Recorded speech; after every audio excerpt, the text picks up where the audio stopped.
I came across online advertising, specifically programmatic advertising. Now, this is a world where computer algorithms in real time, literally milliseconds, place a bid in a live auction to show an ad to someone. So as a user, you go to a website, whilst the page is learning, what's actually happening behind the scenes is thousands or billions of times a second, honestly, across the world. Computer algorithms are submitting bids in auctions to show an ad. So the winner is chosen, user's ad gets shown to you end-to-end milliseconds. I mean, it's quite incredible, that infrastructure. But what's interesting from my point of view was, coming from a finance background, the finance industry had been doing stuff like this for decades, right? Computer algorithms to buy, sell stuff in real time. So for me, it was, again, I'm probably getting my nerdy side out here and way into the weeds. But what I was really interested in is to find out whether we can actually provide derivative products for online advertising. So I don't know how many of your listeners are even familiar with this weird world of derivatives, but it's basically stuff like, I pay you a small fee today, and at some point and at a point in the future, I have the option of buying something in the future, right? Or selling something in the future. Or it could be just straight out, I promise to buy something for this price in 12 months' time, or sell something for this price. Anyway, the online ad industry was very sort of real time, and we were looking to bring it into forwards and futures and options and all these sort of things on the derivative side. Anyway, long story short, I keep saying long story short, but I was Googling who else is kind of looking at this intersection of finance and online advertising, two industries really that had never overlapped, right, in any way. And I came across a computer science professor at UCL, University College London, who was all about applying financial techniques to online advertising. A whole bunch of research in applying portfolio theory and all sorts of things in online ads. I got together with him. We decided to spin out of the computer science department a company called Media Gamma. And Media Gamma, at least in the beginning, was trying to do these things, right? Like, can we go? Because think about it, if you're doing a product launch, and this is, I guess, one of the use cases, if you're doing a product launch that's, say, in 6 months' time, in some point in the future, 6 to 12 months' time, how do you reserve that space up front, right? And what happens if that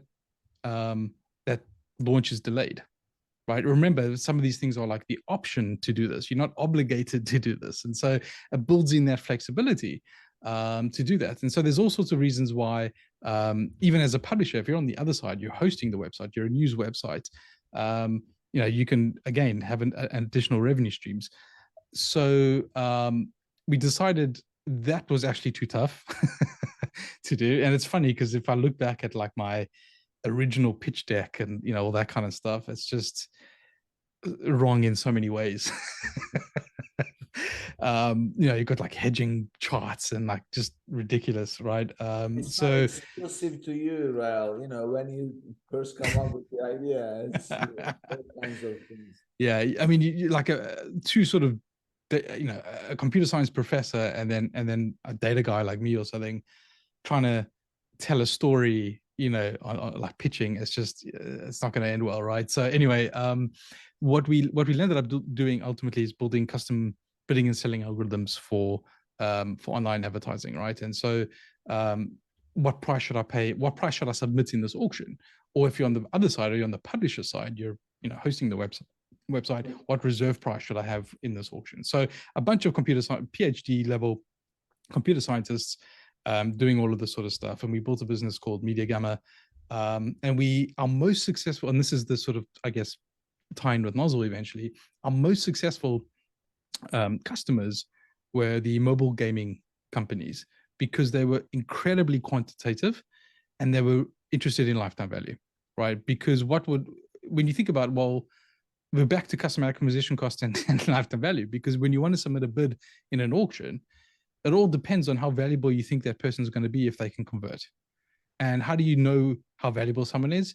Well, we would get the data from the mobile companies saying, here's the 3-month LTV or the 6-month LTV. So like, here's the feedback that you need in order to improve the algorithm, right? Like, how valuable were these people ultimately? And so we sold that business it was the pandemic, right? What was it? It was 2020. July of 2020 to a company called Beeswax, a New York-based company. And then, yeah, I mean, I came, coming across the Amazon ecosystem, where it's possible to sort of do variations on the theme there ultimately, right? You've got the data to do the LTV, you've got some of the custom acquisition, well, you can do the custom acquisition cost side too. And this is not really being adopted or leveraged by the Amazon ecosystem. This is 2020, right? Yeah, 2020. And yeah, and therefore, you know, that's the opportunity of Nozzle. Like Amazon's investing a lot in the API ecosystem, into the ads and retail APIs and all that sort of stuff.